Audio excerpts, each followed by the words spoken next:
जय हिंद दोस्तों। राम मंदिर चढ़ावा चोरी मामले में एसआईटी के तरफ से चौंकाने वाली खबर सामने आ रही है। एसआईटी ने चढ़ावा रूम का सीसीटीवी डेटा करीब 1 दर्जन पेन ड्राइव में लिया है। पूरी खबर आपको विस्तार से बताएंगे कि आखिर सीसीटीवी फुटेज में एसआईटी को क्या ऐसे राज मिले हैं और क्या बड़ी कार्रवाई किसके ऊपर होने वाली है। पूरा विश्लेषण आपको देंगे सरल भाषा में। लेकिन अखिलेश यादव की पूरी हेकड़ी निकाल दी भाजपा सांसद रवि किशन ने। जो भाजपा सांसद रवि किशन जी ने जो बातें कही है, इससे अखिलेश यादव पूरी तरीके से बिलबिलाए हुए हैं। पिछले कुछ दिनों से अखिलेश यादव राम मंदिर चढ़ावा चोरी मामले में दे दनादन योगी आदित्यनाथ जी के ऊपर आरोप प्रत्यारोप लगा रहे हैं। लेकिन जब से एक टिन्नू यादव का नाम सामने आया है, उसके बाद से अखिलेश यादव की चुप्पी साफ तौर पर दिख रही है। वो अब राम मंदिर चढ़ावा चोरी मामले में बात करने से कट रहे हैं।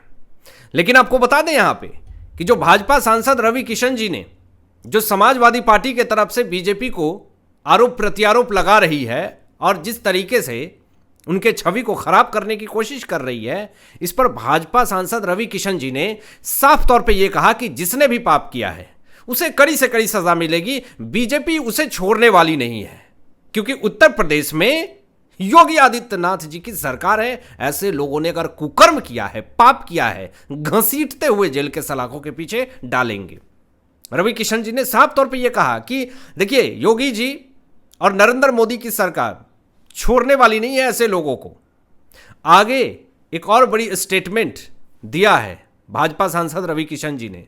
अखिलेश यादव की पूरी हेकड़ी निकाल करके रख दी और अखिलेश यादव को लेकर के टोंड करते हुए रवि किशन जी साफ तौर पे ये कहते हैं कि विपक्षी समाजवादी पार्टी को चिंता करने की कोई ज़रूरत नहीं है।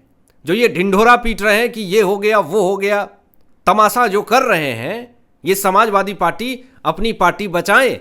2027 में जो विधानसभा चुनाव होने वाला है उसकी तैयारी करें। हमारा काम हम खुद कर लेंगे, आप हेट मत फैलाइए। और जिसने भी लूटा है उसको तो अच्छे से घसीट करके जेल के सलाखों के पीछे डालेंगे और एक एक रुपए का हिसाब लिया जाएगा। और जो चोरी हुआ है, चढ़ावे में चोरी हुआ है, वो तो बीजेपी सरकार साफ तौर पे ये कह रही है कि उस पर सख्त से सख्त कार्रवाई करेंगे। उसके ऊपर ऐसी कार्रवाई होगी जो दोबारा कभी भी ऐसी हरकत करने की वो कोशिश नहीं करेगा। आपको बता दें दोस्तों, आगे जो मैं आपको चौंकाने वाली खबर, चौंकाने वाली खुलासा करने वाला हूं राम मंदिर चोरी के मामले में, सुन करके आप हिल जाएंगे। लेकिन उससे पहले भाजपा सांसद रवि किशन जी ने साफ तौर पे यह कहा कि जो समाजवादी पार्टी अखिलेश यादव जो बार बार राम मंदिर चढ़ावा चोरी मामले में जो आरोप लगा रहे हैं, ये लोग राम विरोधी हैं। राम मंदिर के विरोध में ये लोगों ने कितना कैंपेन किया था, राम मंदिर के विरोध में इन्होंने नारे लगाए थे। और शुभचिंतक बनने की कोशिश ना करें। जिन्होंने भी पाप किया है उसे सख्त से सख्त सजा मिलेगी। ये साफ तौर पे भाजपा सांसद रवि किशन जी ने ये बात कही है। अब आप चीखते रहिए, चिल्लाते रहिए, कलेजा पीटते रहिए, कोई फर्क नहीं पड़ता। एसआईटी अपना काम कर रही है, उत्तर प्रदेश की पुलिस अपना काम कर रही है, योगी आदित्यनाथ जी अपना काम कर रहे हैं। इस पर देवकीनंदन ठाकुर जी की तरफ से एक और बड़ा स्टेटमेंट आया राम मंदिर दान चोरी मामले में, चढ़ावा चोरी मामले में। देवकीनंदन ठाकुर ने एक स्टेप आगे बढ़ करके बड़ा स्टेटमेंट दिया कि जो भी मंदिर का धन खाएगा वो 60,000 वर्षों तक मल का कीड़ा बनेगा। श्राप दिया, ऐसे लोगों ने अगर गलत काम किया है, कुकर्म किया है, ऐसे लोगों को कभी भी शांति नहीं मिलेगी। अब दोस्तों, बड़ी खबर यह आ रही है कि एसआईटी जो है आज तीसरे दिन जांच कर रही है और बहुत सारे ऐसे संदिग्ध हैं जिन पे पूछताछ हो रही है, जिससे अभी भी पूछताछ जारी है। और आपको बता दें, जो बड़ी खबर यह है कि यूपी के लोग जो है वो सख्त कार्रवाई की मांग कर रहे थे और ये कार्रवाई जो है वो हो रही है। लेकिन इस बीच में अखिलेश यादव का एक बड़ा स्टेटमेंट आता है सामने। उन्होंने ये कहा कि यूपी की लोग, यूपी के नौजवान जो है वो आईआईटी मांग रहे थे, लेकिन बीजेपी ने एसआईटी दे दी। अब ज़रा मुझे आप बताएं कि इंटरनेट के ऊपर तो ये दावा किया जा रहा है कि योगी जी को आप भले टारगेट कर रहे हैं, अखिलेश यादव जी, लेकिन अखिलेश यादव को कोई ये बताए कि एसआईटी और आईआईटी में क्या फ़र्क है। ये तो एसआईटी जांच कर रही है। राम मंदिर चढ़ावा चोरी मामले में जो आरोप लगे हैं उस पर पूरी तरीके से जांच हो रही है। अब इसमें आईआईटी शब्द कहाँ से आपने घुसेड़ दिए। लोगों ने कहा कि ये जो है वो बचकानी हरकत है, इस तरह की बयानबाजी। दूसरी चीज़, कि जिस तरीके से योगी आदित्यनाथ जी शिक्षा को लेकर के, स्वास्थ्य को लेकर के, डेवलपमेंट को लेकर के उत्तर प्रदेश में जो रोजगार दे रहे हैं, डेवलपमेंट कर रहे हैं, वहाँ की अर्थव्यवस्था सुधार रहे हैं, इन्वेस्टमेंट बड़ी मात्रा पे ला रहे हैं, इस विषय में अखिलेश यादव बात नहीं कर रहे हैं। अभी देखिए एक बड़ी खबर सामने ये आती है कि योगी आदित्यनाथ जी ने एक बड़ा घोषणा किया, नीट अभ्यर्थियों को बस किराए में 50% की छूट दे दी। समाजवादी पार्टी की सरकार थी तो ऐसा कभी भी कोई भी ऐलान नहीं हुआ। अब यहाँ पे राम मंदिर चढ़ावा चोरी मामले में एक और बड़ी खबर दोस्तों आ रही है, ब्रेकिंग खबर सामने आ रही है। यहाँ पे एसआईटी जो है 2021 से लेकर के अभी तक का पूरे रिकॉर्ड को खंगाल रही है और इसमें जो भी कल्प्रिट होगा उसको दबोच करके उससे जांच पड़ताल की जाएगी।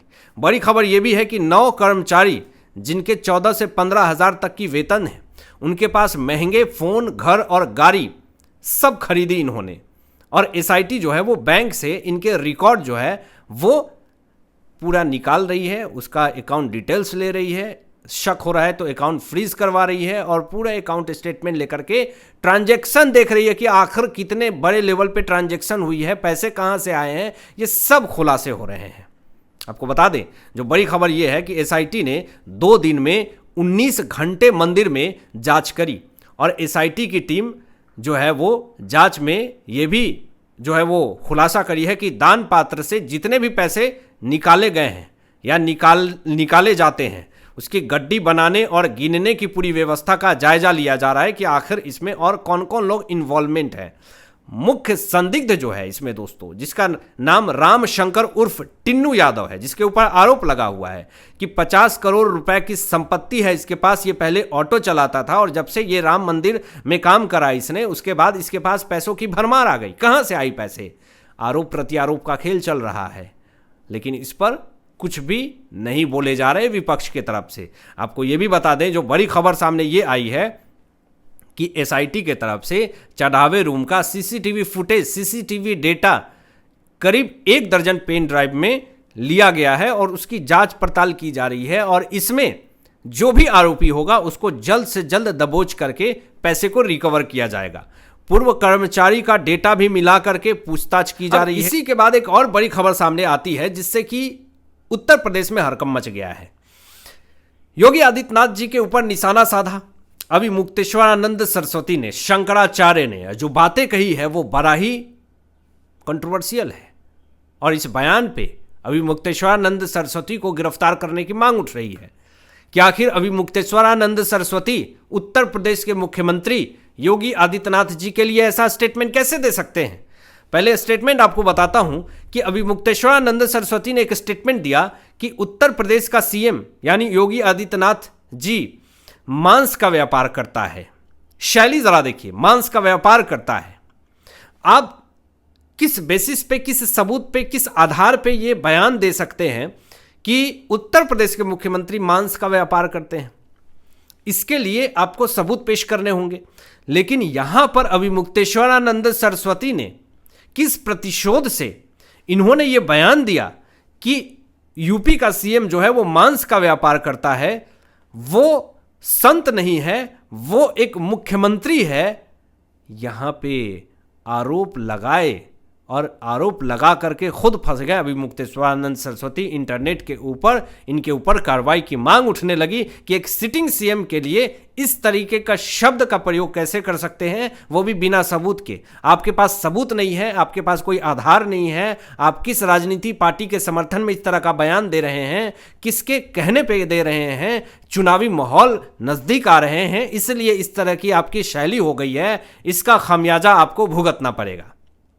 आपकी क्या राय है इन तमाम विषयों पे? क्योंकि इंटरनेट के ऊपर अभी मुक्तेश्वरानंद सरस्वती को लेकर के फिर से एक बार माहौल जो है वो गर्म हो गया है। अब आपकी क्या राय है, जरूर अपना विचार कमेंट में शेयर करें। मिलते हैं लेटेस्ट ब्रेकिंग एनालिसिस के बाद, तब तक अपना ध्यान रखें, ख्याल रखें। सत्यमेव जयते। जय हिंद।